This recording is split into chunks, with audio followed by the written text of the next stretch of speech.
Hi everyone, welcome back to the channel. In today's video, I will walk you through the new Windows 11 update KB5072033 for the version 25H2 and 24H2.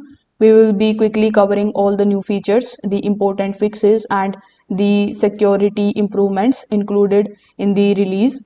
So this particular update focuses mainly on the stability, security and small but useful improvements.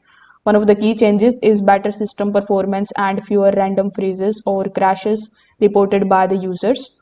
Microsoft has also fixed several bugs related to the file explorer, search behavior and system animations that felt laggy or inconsistent before.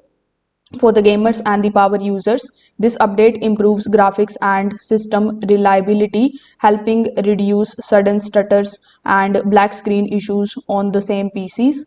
On the security side, the patches multiple vulnerabilities, making your system safer against the threats and the background exploits. Overall, the update is recommended for most of the users because it improves the reliability without changing how Windows look or work.